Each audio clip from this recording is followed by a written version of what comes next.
Are you ever sitting with a couple that just looks really interesting and you want to know the real juice, like what's going on really behind the scenes in that marriage? They look so happy and so content and so smart and wise. Well, today we have a wise couple on, Rabbi Reuven and Gitty Epstein. Unbelievable. Their knowledge about marriage and the amount of people they teach about marriage. We are so fortunate to have them on. I'm fortunate. I'm so excited. And we're going to go very deep, very fast and ask them a lot of questions that you always wanted to answer. I always wanted to ask, but would feel uncomfortable, posing these questions directly. So stay tuned. This is Leah Richeimer for the Ladies Talk Show. We're going to have a great time.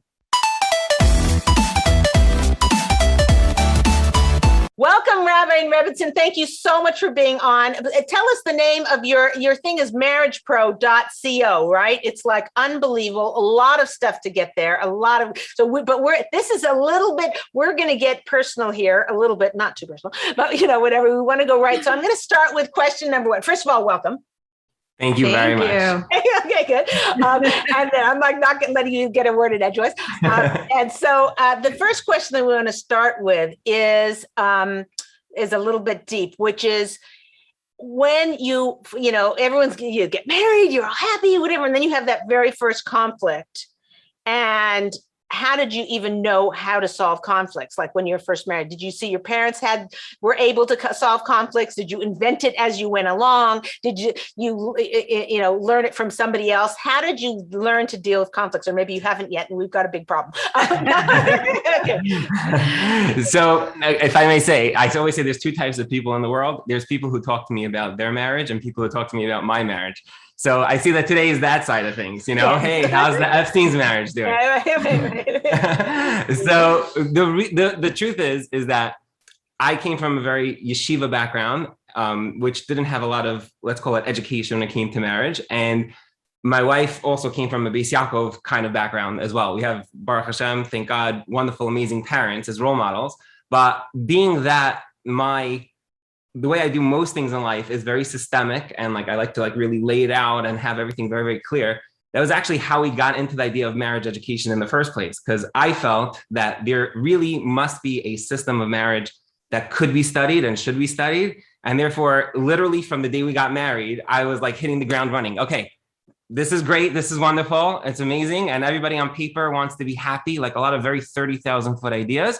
How do we take all these ideas and make them practical? What's the actual step that I have to do tomorrow? And it started not with conflict, which I think a lot of people go into education based on conflict, or they went through therapy, so they want to become a therapist. For me, it was more just understanding that everything in life is a system. Our bodies are a system, businesses are a system, the economy is a system, everything is a system. So why is marriage not a system?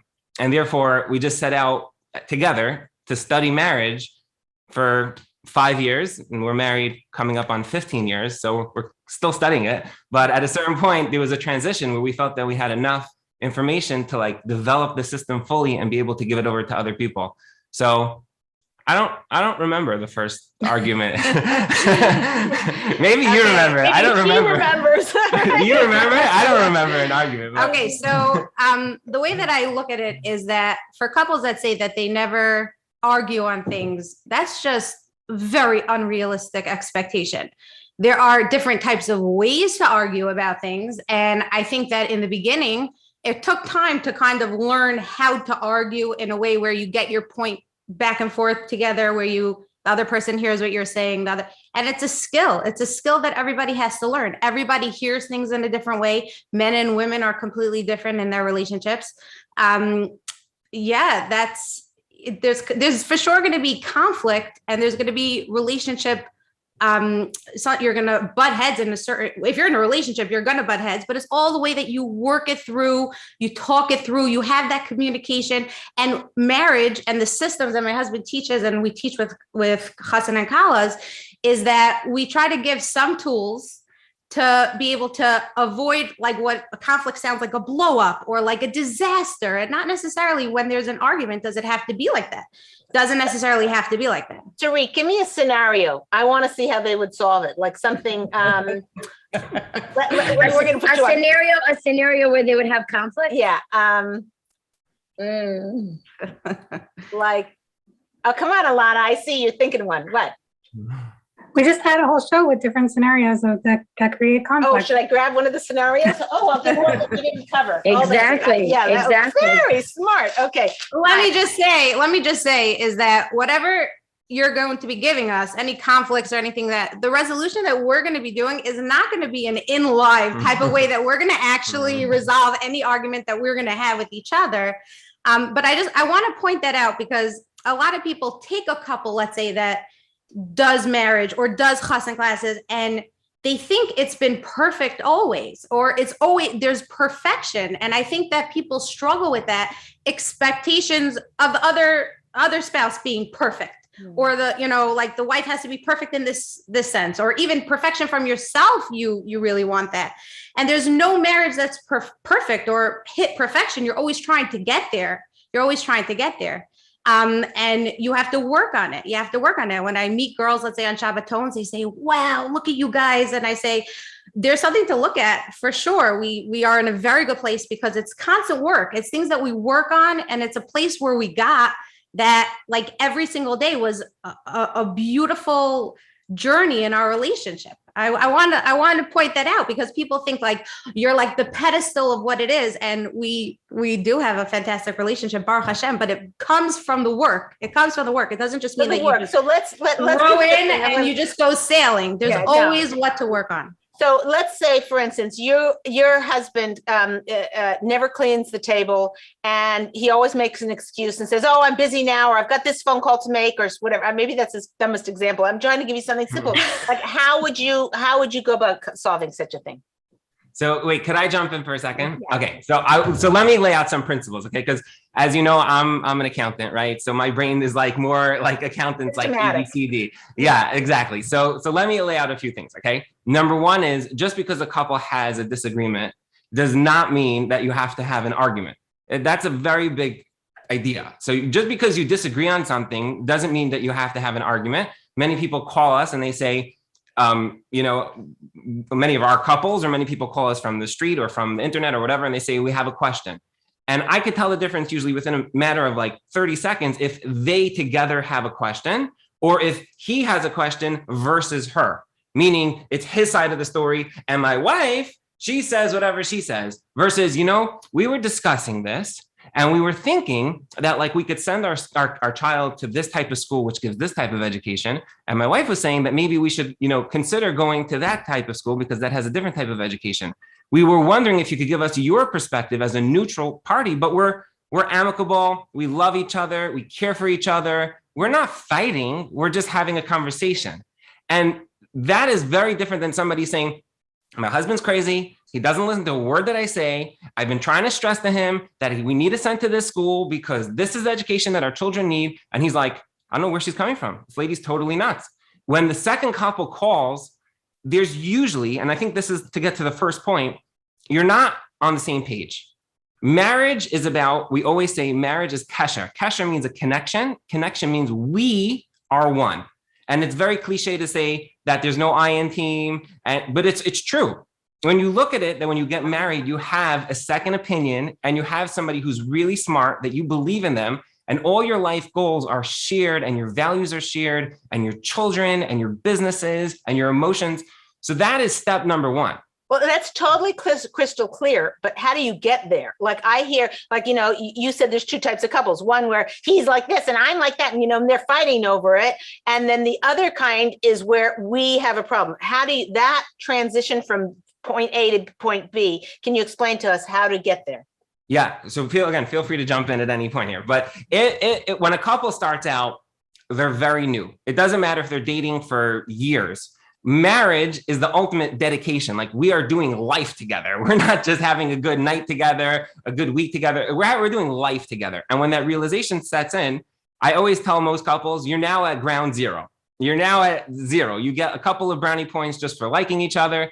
But in terms of kasher, of a real connection, it's very low. And one of the most, I would say, the most intimate things that a husband or a wife can do for each other is to be able to have deep, meaningful conversation about things that you may not see eye to eye, in a respectful way, in a way that you accept the other person's opinion as valid, and saying, wow, that makes so much sense. I totally hear where you're coming from. So it's built on real respect, which takes time to develop, real trust, which takes time to develop, and then being able to say, you know what, I'm going to have flexibility in my own mind when the other person is saying something that I don't necessarily agree to. And if all of those steps don't work, then to say, you know what, I hear what you're saying. It makes a lot of sense. How about if we call our mentor, our rabbi, our Mrs. Richeimer, let's call our person to be able to hear what they have to say, because we have two opinions over here and two options. It's one person with two options, not two people with two options. And that's a very big difference. Say that again. Alana, write that down. Wait, say it again. Say it again. It's one unit with two options. It's not two people with two options. Right. Right? Okay. And that's all 100% true. And it does take work to get there. And the reason why it takes work to get there is because this is like a very logical response to things. Sometimes emotions come in. Very good. And like, even though you're like, let's systematically go through this, meanwhile, your feelings are hurt because the other person didn't remember you, or, there's a lot of emotions that play into the relationship as well. So I think to try to get to this is to try to, in a way, focus and look inwards and see, am I getting very emotional about this? Am I expanding or blowing up this issue because my feelings were hurt, or because I felt slighted or anything like that? And a lot of times people will call me with an issue and I'll say, really, the issue is so small, but you were very hurt.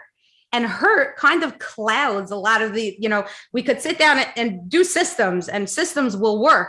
But you first your feelings have to be kept in check. You have to kind of have that realization. So if you feel in your mind is like feeding you more and more, and you're remembering things from 2080, I don't know, like 2006, and you're like remembering all of these stuff, and it's coming back. You have to realize that is your mind trying to feed into the emotion to make it worse than it actually is. So emotions are going to be there. You're born with emotions. Emotions are the most amazing thing. That's what puts the love and the passion in the relationship. That's what it's there. But it also could kind of take off on a jet on the other. You never clean off the table when, he does clean off the table. You're just like, you're upset about this one time, or you felt like you asked him and he didn't listen. So you feel like your feelings were hurt. And I think that a lot, not, I wouldn't say all, but most arguments are like that, where like there's so much emotion that's clouding what's really the issue. Very good. Fantastic. Okay, back to Rabbi. You were making a series of things. I wanted to. Yeah. So she was actually picking up on what I was going to say, which is that marriage 101.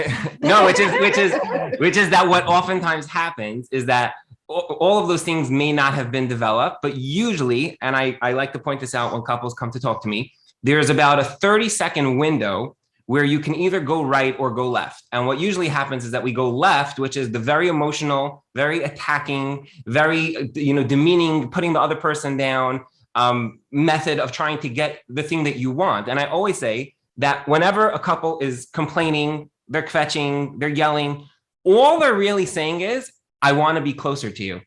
I love That's that. really all they're saying. That is one of the most, if you just think about that sometimes, it changes everything. my husband had said this recently on a class, and someone called me up crying hysterically about this. And she said to her husband, she said, every time I was upset, it was just me saying, I want you closer. I want you closer. I have so much clarity on my feelings now. It's such a beautiful way to look at a disagreement, because like I said in the beginning, couples that don't have disagreements are usually not living together, because you're going to have differences of opinions on things, major things like where we're sending our kids to school, or little things like who's doing carpool, like these type of things that come up. So, yeah. So wait, to pick this up. So when it comes to conflict resolution, most of it really needs to be mitigated way before the fact. But if a husband's not helping his wife clear off the table, right? So then the way that she would do it is, in my opinion, she would give him a lot of compliments and build him up and not make him feel like he's under attack. Because men are very emotional, as much as women think, people think I teach girls, they say, nothing could bother my husband. I said, no. Men are very, very sensitive. Yeah. They are very sensitive. Men are very sensitive. And when a woman complains, most men translate that into, I am a failure. So that's all they hear. So if a wife says, you know what, you're doing an amazing job and thank you so much for helping with the kids. And I appreciate that you went shopping today. Would you mind helping me just clearing off the table? I would really appreciate it. It would be so well received 9 out of 10 times. But instead, what's usually conveyed is the emotional attack. Right, you never help me and I'm falling apart and you don't see what's going on. And what is she really saying? She's saying is, I feel the lack of kesher, connection. And this is a beacon that I'm sending out because I want to be closer to you. I want you to get closer to me and recognize my needs. That's all she's saying. Is this gorgeous or what? Okay, we have a question coming in. Okay, go ahead. Yeah, so somebody is asking on Facebook that do they find today marriage is very different than it was, meaning they're obviously married a few years, but today married couples, times have really changed. Dating has changed. People are relating to each other differently. She said, for example, when WhatsApp went down, so many people didn't know how to communicate with each other because that's their main way of communicating. Wow. So do they find that today they have to teach couples differently because so many couples are communicating differently? What an awesome question. What an awesome question. Someone sent me a joke. I get all the marriage jokes and the accounting jokes. So someone sent me a joke. He said when WhatsApp was down, he discovered that there's this strange woman living in his house. She claims that she's his wife, but yeah, you know, like, it's a sad reality that a lot of people, their communication is based on the internet and social media. And I actually had a few times where people came to talk to me and they said, I could show you all of our discussions. I said, how could you show it to me? And the guy said, or the woman said, because that is the only way we communicate. We literally will sit across the table and say, hey, could you pass the salt? I was like, that is craziness. Like, you're not even having a real heart-to-heart talk or really talking to each other. But I think that that's mostly, I'm gonna say that's severe, meaning that's not healthy in any sense of the matter. To most couples, I think that there are ancient principles, but the idea of, let's say, respect and things that the Rambam and the Gemara, the Talmud, things that they speak about for thousands of years, we are so privileged to have that information. So psychology is very, a lot of it is new and it's groundbreaking and they come up with a lot of things. And I think that people are very in tune to their emotions, maybe more than they were in previous generations. But at the same time, that gives us amazing opportunities today to connect to people on such deep levels that maybe other generations didn't have. I have a whole philosophy, which I won't get into now, as to how things did change in like the last 100 years. I think they used to be a little bit, I'll give you the short version. I think they used to be more altruistic. And as long as we're Jewish or whatever, on the same page, in a certain way, our marriage will be okay. And today people want more. I want to go to Florida with you or LA, or I want to go to Hawaii with you. I want to feel like you're my best friend. And they're very sensitive when people say things that are off, but that's beautiful. Like my wife said, that's emotions. Emotions create connection. So don't run away from that. Like, embrace that. Yes, you're an emotional person. I can channel all of those emotions towards me. That's amazing. Why would somebody be like, oh, I'm throwing up my hands? No.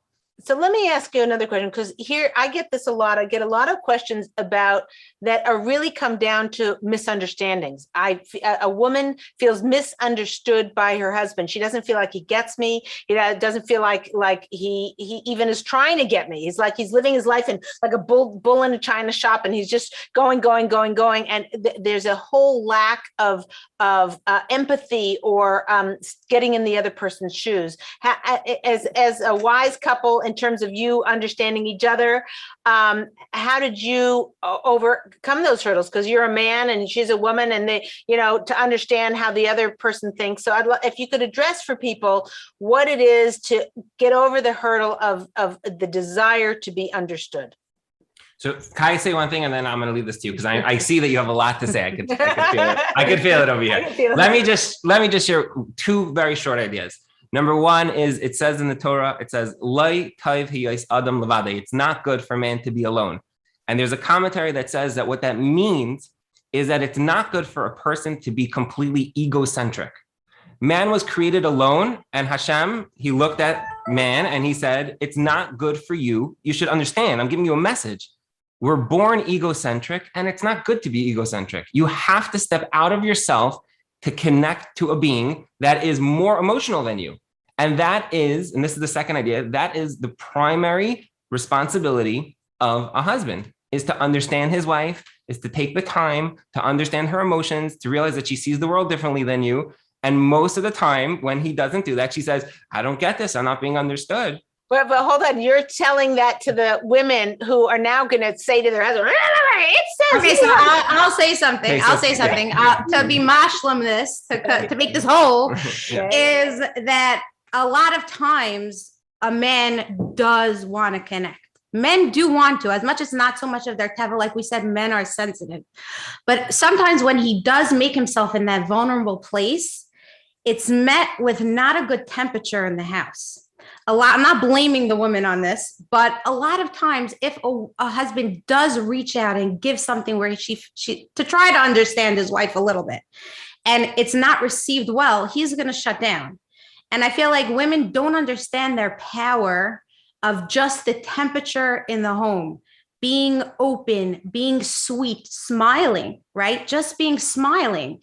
Being smiling, is that even a thing? But just being happy. But that's in the really too hard basket when the pot's boiling over and someone's ringing a bell and somebody else, and there's 3 emails and the principal called and whatever. Exactly. So then this question is not for her at that time, meaning she's gonna be like, my husband's not in tune to my emotions. There's just too much going on.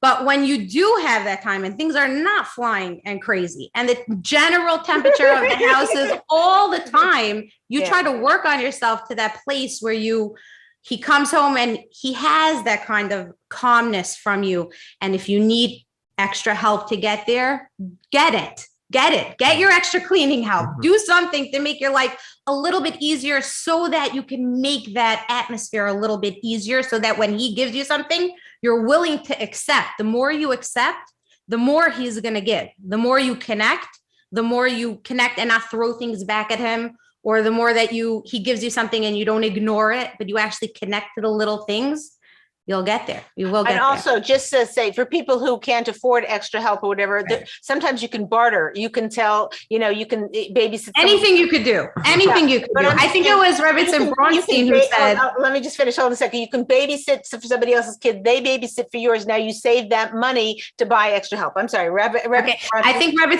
Bronstein used to say if she would do anything different, she would hire more help. And if that means, I think that it's important for everyone's sanity. I mean, yes, you do whatever you can in order that you can get that, even if it's chesed girls to help you. Because at the end of the day, even if you're going to fill yourself up to here, who doesn't explode when they get up to here? Okay, everybody. They have a question coming in. So go ahead. Yeah. Okay. Are you on speaker? You're muted. We can't hear you. No, I keep unmuting, and for some reason it wasn't working. Okay. So somebody on Facebook is saying they're giving a scenario and hoping that the Rabbi and Rebbetzin can explain their personal scenario. A young wife expects her husband to be home at a certain time every night. She becomes upset if he walks through the door and doesn't apologize for being late. She feels disrespected.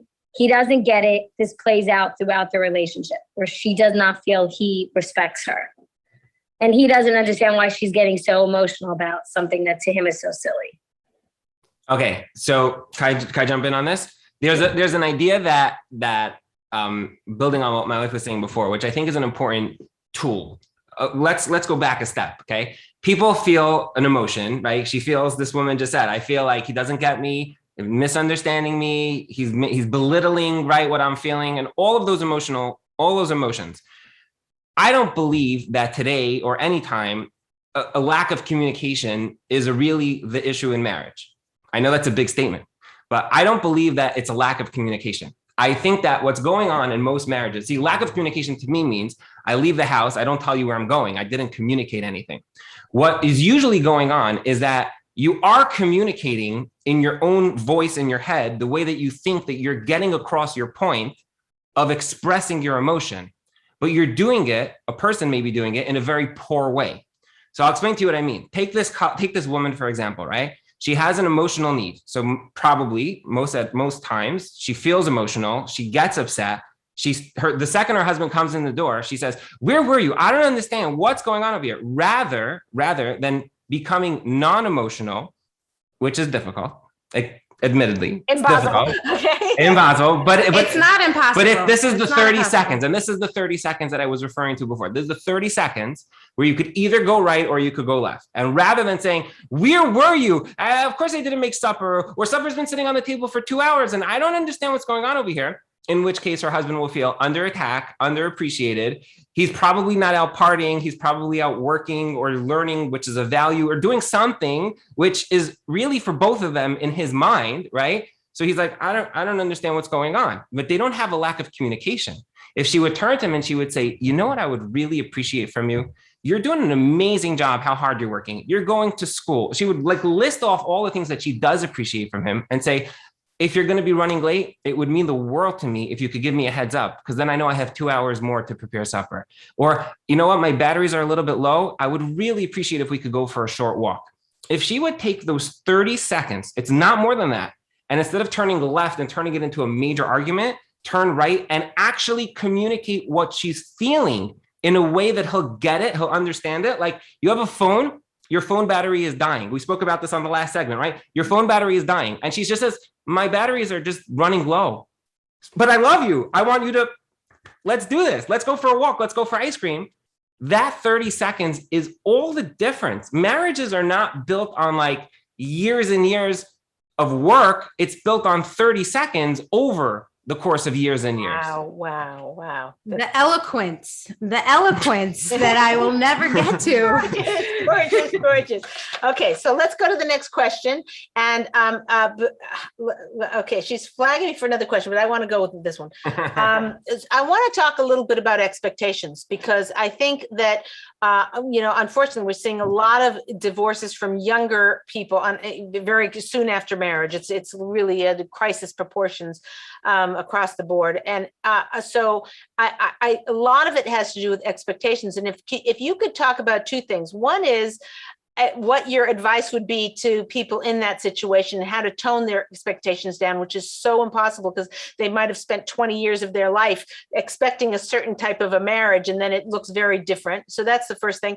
And secondly, if you have anything personal from your own marriage that you could share with us, that overcoming your own expectations of who you thought your husband or wife should be and how it ended up. So those kind of two nakudas. Okay, let me just say you something take the first. quick. I'll Yeah, take the okay. second.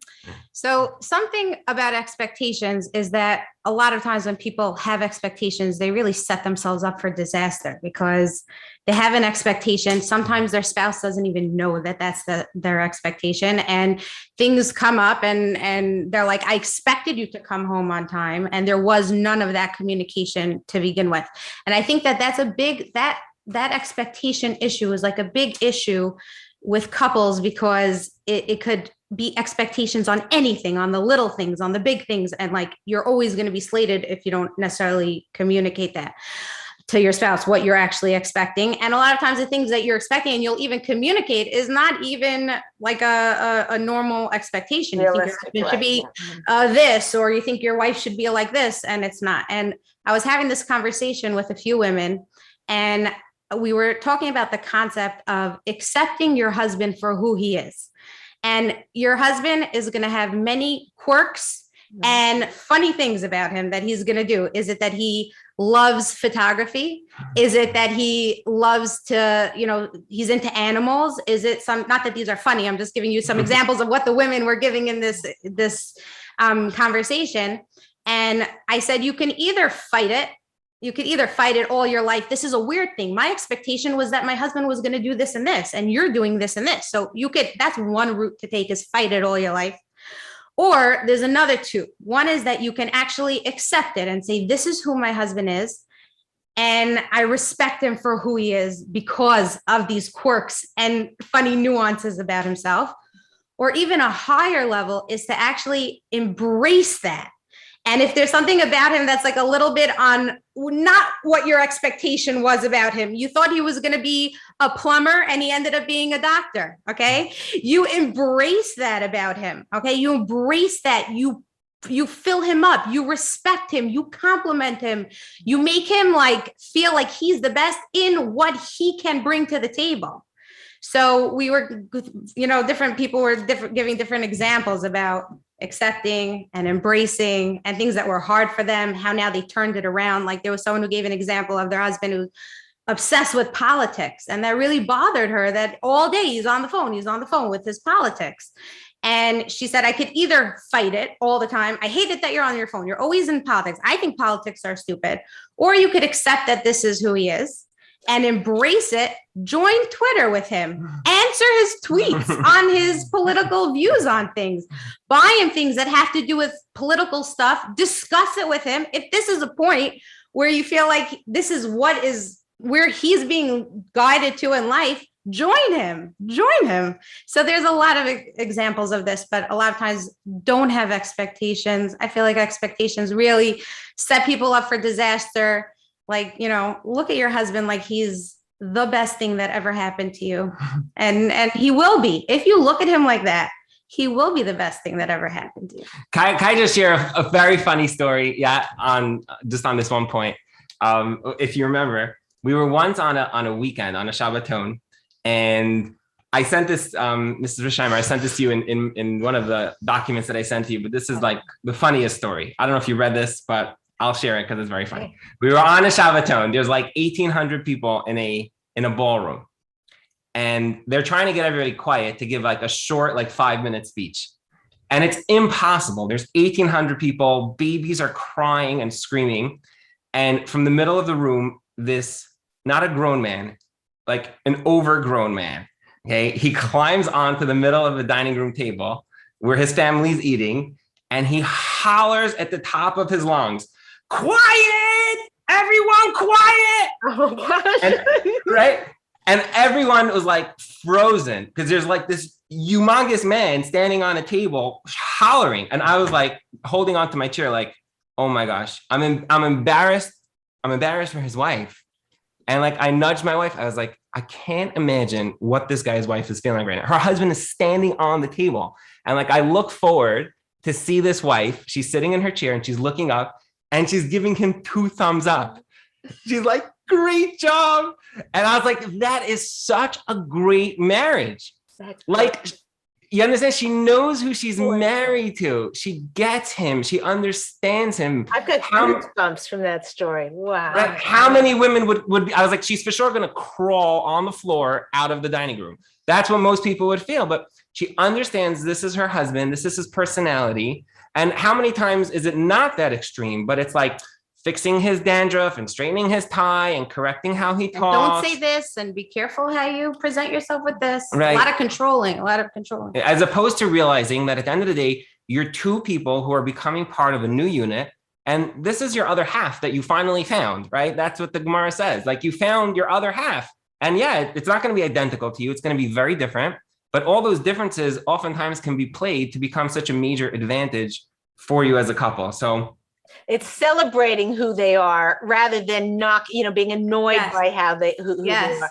The other thing is embracing that about them. Embracing that. It's also, the other thing is, a lot of people get mad at their character trait that their husband has in certain circumstances, like he's very, come on, let's go, and this, whatever, and with the children, and how he's short. But meanwhile, he's a stockbroker, and that short makes the money. You know what I mean? So it's kind of like you have to pick your battles, like be appreciative of who he is. Okay, we have another question, but so Gitty, you picked something that the example that you'd given was actually something that it's interesting you picked that one, but I have a question on that, because you had said, if let's say your husband's into politics and he's, sending things on Twitter or whatever it is, and so just join him, right? Meaning don't fight against it. See, that's what he loves. And so if he's passionate about it, join in.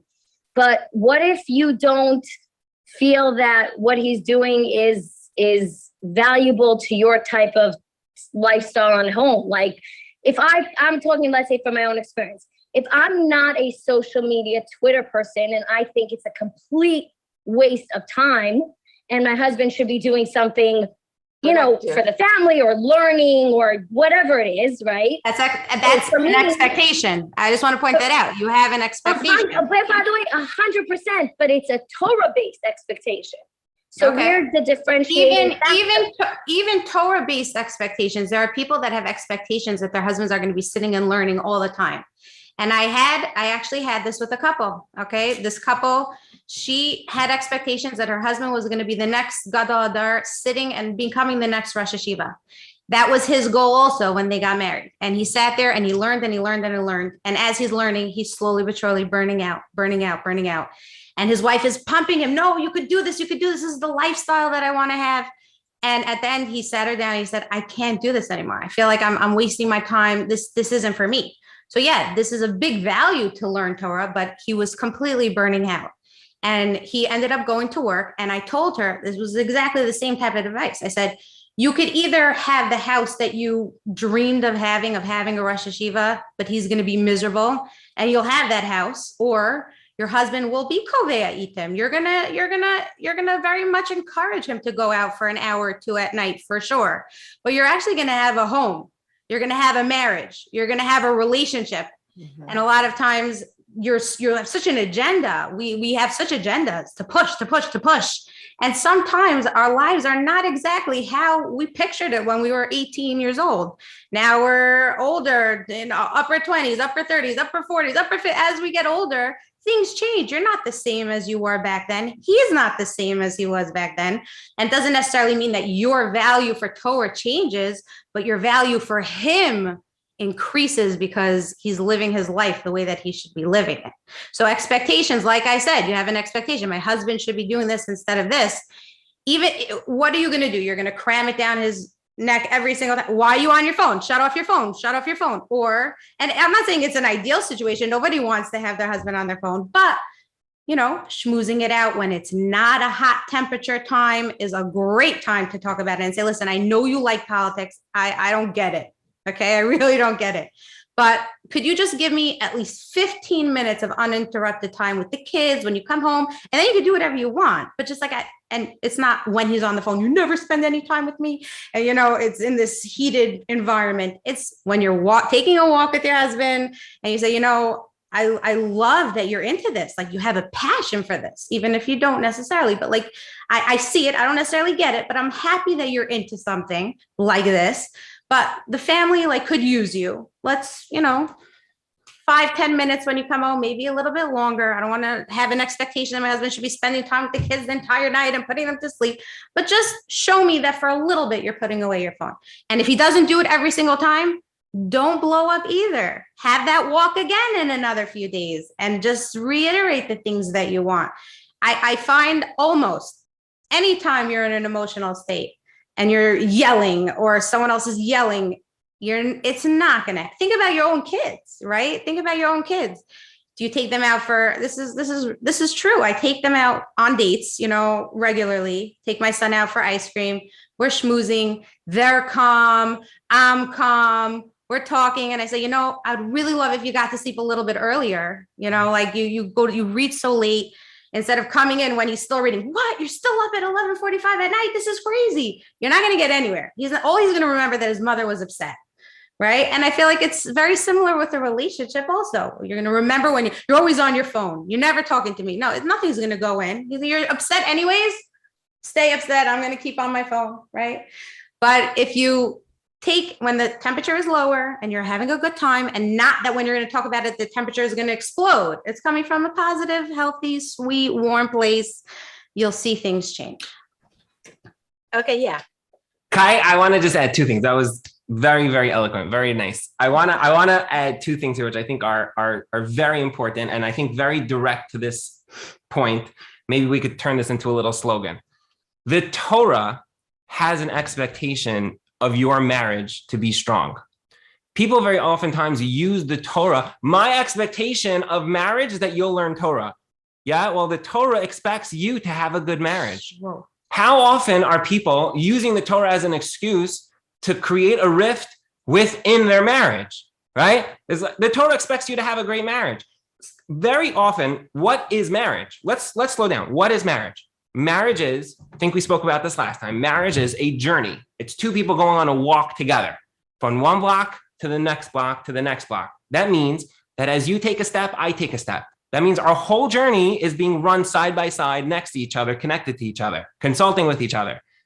But that means that if I think I'm taking a step in the right direction, because I'm going in the right direction, but you're not ready to take a step, If I take that step, then I'm taking a step away from you. I just created a rift in my marriage.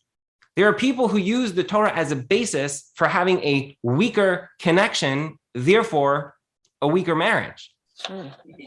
Connection means I'm walking with you. If this is where you're holding, if you could only learn a half hour a day, then of course my value is more, and I will encourage it, and I will promote it, and I will see how I could carve out more time for it. But it's very dangerous to use stepping in a right direction when you're stepping away from your spouse. Very dangerous. Right. One more thing I want to just say, which I think is very important for women to understand. This is a ladies talk show, so I'll just throw this out there. Okay. Something that I learned from my wife, very, very smart piece of advice. Men run on respect. That's one of the principles, the principal emotions of men. Respect, when they feel disrespected, when you have the way you talk to them, or when you say like, oh, I have an issue, and then you say, I spoke to my friend about it, or I spoke to your father about it. Men feel very slighted, and that usually is a trigger for them. But there's another emotion which women are not aware of often enough, which is the feeling. In Hebrew, the word is sipuk, to feel accomplished. Men, when they accomplish something, we have two thumbs, and we go, who's got two thumbs? And is the man? Me. I feel great. Men accomplishment translates into success. Not so much for women. Women, it's the recognition, it's the validation. We also need sipuk. You also need the sipuk. You also need the accomplishment. But it's a yin and a yang. Different, but yes. So therefore, this is what I'm driving at. Why is it that many men prefer to stay in the office longer than staying home? Why do many men prefer I to get be that so all busy? the time. That's a common question. Like several times a month, my husband doesn't come home enough. He's Right. like, Why? Hasn't make sense, right? Work is terrible. Who wants to work? As much as you have a great job and making money, but most men don't want to be at work. They want to be home. But the reason why they're not home is because they get more satisfaction from their job than they get from their house. When they're at home, they feel criticized, they feel put down. Their wives are like, you're not doing a good job. And what I find that many women do is they're very passive about it, but what they communicate is that you're doing a bad job. They're very sweet. And they go, I just want to tell you that you're just not doing a good job. And they communicate to their husband that you are a failure. And it would be like sitting down with your 10-year-old child and say, son, I love you. Just, you're a failure. You're terrible. I'm very disappointed in you. You're going to crush your child. It's not any different when you do that with your husband. So if a husband is constantly playing games where he feels accomplishment by beating levels or making phantom money or whatever it is, or he's into politics or any of these things where he's getting a satisfaction, ask yourself, why can't I give him more satisfaction from being in his own house? That doesn't make any sense. how do you do that? Gorgeous. How do you do it? How do you do it? I just want to just clarify one thing, is that being home is a completely different type of sipuk or fulfillment than you're going to get in your office. Yeah. So everybody has different levels of sipuk that they need to fulfill. So for women, let's say, who are more natural caregivers and loves their children, they're going to get a lot of sipuk from their children. Not everyone, but most mothers are like that. Fathers are not necessarily like that. Yes, of course, they love spending time with their kids, but they're not going to get as much sipuk from them like a mother will. That's for sure. But like I keep saying, if the temperature in the house is a place where the father or the husband feels like he's the king of the house, and you say to your kids, go ask daddy that question, or, daddy's home, go, let's talk about something then and include him or build him up or whatever, he's going to feel good. His kids need him. His wife needs him, but not in like an aggressive way where he feels like he's being like ripped apart. But like it's a place where he feels like he's in his place. I'll give you just like a very small example. I had a Kala who said that she got a round dining room table, and her chassan was not happy about it. He didn't like it, and she was trying to understand why. And I said, I don't know, maybe he just doesn't like the style, but it could be that when he's home, he wants to sit at the head. Like he wants to be that figure in the house. And if children and wives and spouses make him feel like that, he's going to like to be there. It doesn't mean that it's going to be checking off sipuk like it does for when he works or when he builds things. Those are going to be answering a different type of fulfillment than, than being at home. So yeah, make sure my point is make sure the temperature in the house is a pleasant atmosphere for your husband to be home, and not that he's opening the door and feeling like, who am I meeting? Right? Who am I meeting? Someone who cares about me, someone who looks. So how do you do that? It's a great question. How does a woman herself look? She's dealing with so much is on her head. And I feel like we're just giving her one more to-do list to make sure the temperature is good. It's like, oh, really? Like Leah, it's cold. I want to tell you something that I have a very busy life. Baruch Hashem. I just had twins 4 months ago. We just moved to Tom's River. Okay. Wow. We did a major move. I just started working again. And yes, I have good help. And that's why I always push good help, because without good help, it's hard. When my help leaves, we're waiting for her when she comes back. We know it is hard. But throughout the entire time of this whirlwind of being pregnant with twins, which is so difficult, and with the moving and with the giving birth of twins and all of that, the temperature was positive. And it wasn't just because I woke up one morning and said, let me be positive. It was constant work of making sure, I feel like my husband says, sometimes you have that 30 seconds where you could go one way or another, of constantly trying to at least pick the other way, where you feel like you're not going to explode, even though the temperature is high all around. And there's a lot that's going on. Everybody has a lot of things that are happening. But in general, when you slowly but surely, even when things are not so crazy, you work on it, even crazy things like moving your entire house into a temporary house. We moved while I was expecting twins, and we moved into a temporary house. We were able to do it because we were on the same page. We were literally on the same page, and a good tool, like you asked, a good tip. And this is not something that I even do on purpose anymore. It's something that is so part of my everything. Is I very much consult with my husband in almost everything. I talk through everything with him. Even if he's going to think it's silly, I still want to hear his opinion, because I value his opinion more than anything in the world. So we're very into walks. We take walks, either if it's in the morning or at night. That's our time when we really spend time, together. And I run by everything with him, and I want to hear his opinion. It's not that I'm just doing it because my college teacher told me I should run things by him. I'm doing it because I literally respect him. I'm not just saying the words. I've always looked at him with those type of eyes. And I feel like if girls would just switch that, because a lot of times I respect you. You could say someone, I respect you. But if you change your whole inside into looking at him in a way where you're like, how did I get you? I am just the luckiest person in the world. You're going to see things change. You are going to be the luckiest person in the world. The way that your husband's going to start treating you is going to be differently because of the way you look at him.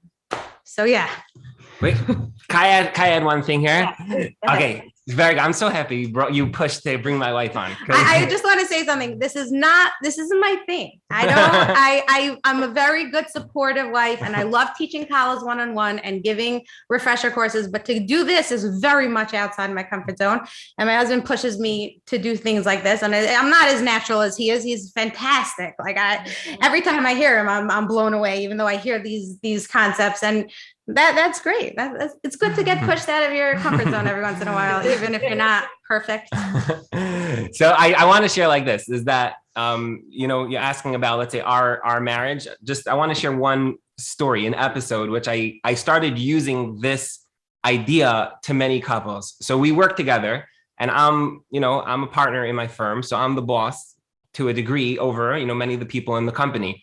One day we were working together. And by the way, it's not for everybody to work together. Many husbands and wives cannot work together, but the way we have it structured, it's really, really nice, and it's beautiful, and it works.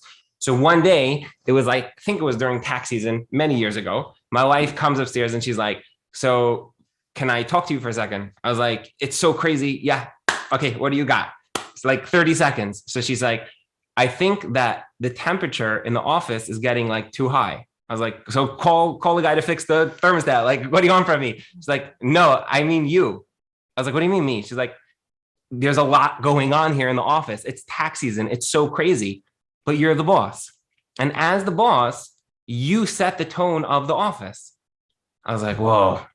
Okay. So I think my husband said the story the last time when I was listening on the other side. I think you said the story. Yeah. Part one. Could be. I don't know. I think you did. But I do want to say, and behind the door, I wanted to add something. Okay. And I'm so happy you're saying this, so I can add it. And then I'll finish the sentence. Yes. Is that it's very nice. The way that I said it was in a nice way, and there's what to learn about and all of that. But it also takes a receiver to be able to receive. So just like you work on yourself with accepting your husband and embracing your husband also has to work on himself to a certain degree. Not that we can change him and anything, but I'm just pointing out that sometimes people's way about of how to say something to their husband is going to be different, specific to them versus the way that it works for me. It happens to be that my husband also works on himself to be able to, he told me, he said, I'm going to try to, anytime you tell me something, I'm going to try to really internalize it and work on that. What midah is that? I mean, that is one of the most beautiful midahs in the world, even for and unique and unusual. It's very unique and unusual. Don't worry, guys. I want to say that it's something that we both we worked on these midos. It's not like I want to just keep saying it was something that we both worked on, and the fact that he was able to hear and say, "Whoa, you know, this is you're really telling me something." That's an incredible midah. Not just the way that I said it and all of that, but also the fact that he was able to take it and actually do something about it. Right. So, but what I took out of that is that, and I tell this to many husbands and many wives also, is that at the end of the day, you are the boss of your house. And therefore, the tone at the top, that's what they talk about in business school, right? The tone at the top is going to be you. You're the wife, you're the mother, you're the one who's running the house. So you have the ability to decide, you know, do I want everything to be all crazy? And it's like, but so my house is so crazy, so therefore I'm excused. Right. The first thing on your list when you get up in the morning should be, this is my house. Therefore, I decided what the temperature in the house is. I'm in control of my emotions, not anybody else. We always say, if you ask anybody, why did you get upset? They'll always start with someone else's name, right? Why did you get upset? What was the last time you got upset? Because my husband, because my daughter. No. So they're all in control of your emotions. You say, I got upset, and I started saying this out loud because I allowed myself to get upset. That's why, because you are in control of your own emotions. And when you realize that and you take responsibility for that. This is circling back to that this is not easy work, you know, working on yourself. But when you do it over and over and over again, you train your brain to, this is how I react in these situations. Can I share a quick story? Yeah. Yeah. Okay. I'm sorry. If you have a question, then jump in. But I think the story is so important. There was a person who reached out to me, and they were having a certain issue, and they couldn't get in touch with their therapist, and they couldn't get in touch. Like, their mother wasn't being supportive, and they called their friends, and no, it wasn't working. Nobody was able to be there for this person. And they said, I'm sitting in my car. I'm crying. My life is falling apart. Like, I don't know what to do. So I got on the phone with them, and I said, I'm going to tell you the most amazing thing. You have 2 feet.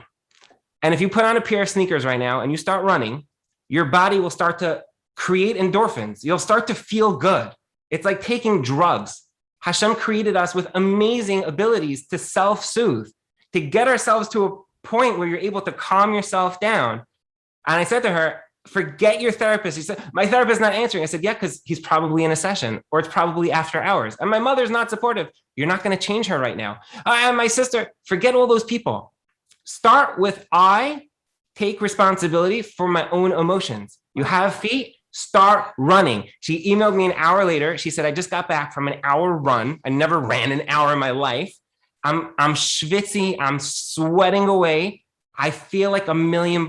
Because besides for the endorphins and besides for everything, I realized that I am in control, not everybody else. I'm not using the rest of the people in my life as a crutch for my emotions. That is a very powerful statement from a person who was like, I'm at the end. I don't even know where to turn. You don't have to turn to anybody. You turn to yourself. Wow, that is, wow. You should see their reaction. They're like, wow, that's awesome. Okay, we have time for 2 more questions. I'm going to let you do one, and then I'm going to take mine because mine might be a little bit longer. Yeah, so that just people want to know, like, what would be one sort of gem, one thing they would say if you have to start working on something in your marriage, practically, what would a woman take on? Something so small, but smiling. Music, a little bit of simchas achayim, joy in the house makes such a big difference. You know, I'll give you such a good thing. I know my husband spoke in the first part about the first point of contact. So in the summer, I gave a refresher course, and it went late. Like, it started at 9 and I would come home like at 11:30. And when I would come home and I would see my husband sitting on the couch waiting for me, it was one of the most incredible things in the world to see. And I realized that it's usually on the other side. It's usually like the husband is coming home and the wife is there to greet him. And in this case, because it was late and my husband was home because the kids were there, I come in and he was sitting there and he was waiting for me. And how'd it go? Tell me how it went. And I was like so excited to give over how it went and things that came up and things like that. And I said to him after, I said, I'm now in the other position where I see what a difference it makes to see that first point of contact. It was like such an amazing thing. Such an amazing thing. So that first point of contact, imagine your husband's coming home and you open the door and you say, I was waiting to see you all day. Just not to drop a bomb on him. Right. Now you're late and I was waiting for you to come home and the kids are screaming. And yeah, maybe that's all true. And I had that. I have twins right now. Okay. Besides for my other 3 delicious kids, it is busy. But if that first point of contact is positive, it can change everything. I don't know if that was my original temperature. The temperature. That's temperature. Rabbi, did you have something to say before I go to the next? No, I was going to say, I don't know how she does it.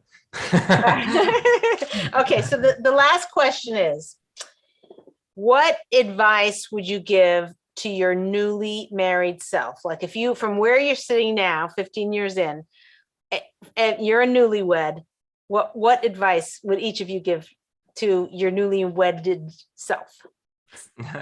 So I think I'll say like this. It's a good question. It's a good question. It's a very good question. I always like to say, I don't live life looking in the rearview mirror. I like looking out the front, the front windshield. So I'm not one of these people who looks back on life and has any regrets. I always say like, whatever happened for a good reason. And therefore I move forward.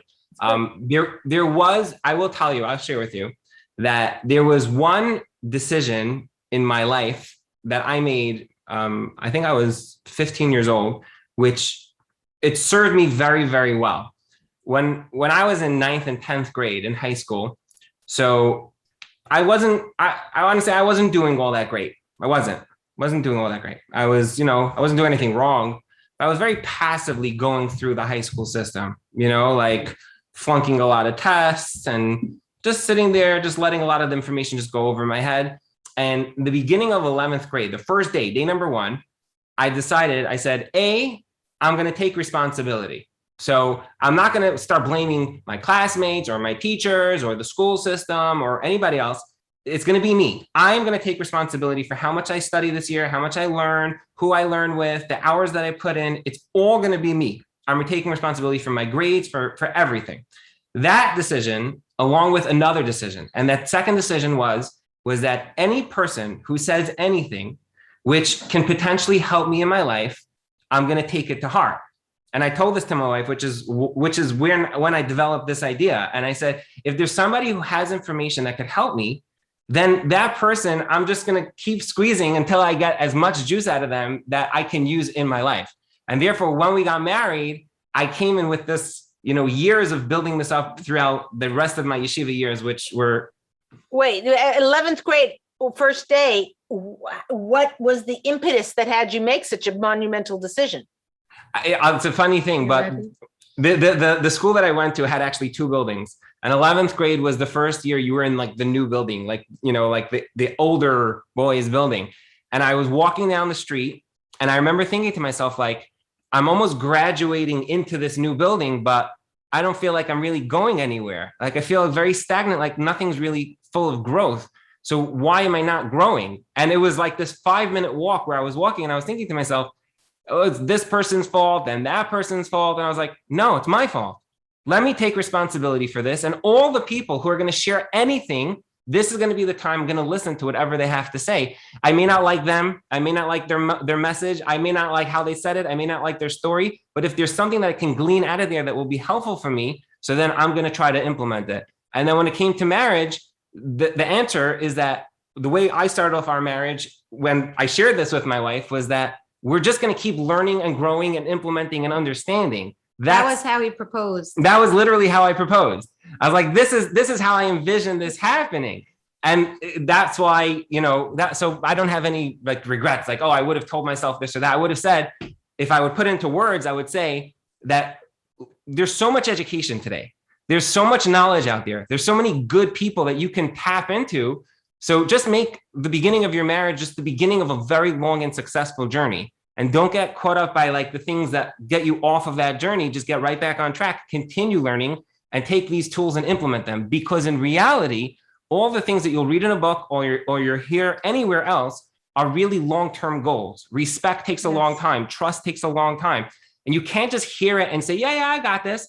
No, you have to start implementing it today. So when you say, I'm going to hear it, and then I'm going to take responsibility to implement it, then you'll probably be successful in almost anything that you're going to set your mind to. Fantastic. How can people get in touch with you? Did you have something you want to add to that, Rebecca? Yeah, I just wanted to say one thing is that I'm 100% on the same page with my husband in terms of that. I like to generally look at nisyonos as opportunities, tests as opportunities. And me and my husband we didn't have kids right away. We had kids after we were married about 4.5, almost 5 years. And in a way, that opportunity kind of like blasted off our relationship. We had so much time together and we really got to develop. And when my husband was studying all about marriage, he would come home and we would discuss these ideas to death. We would really, really discuss it even from the beginning.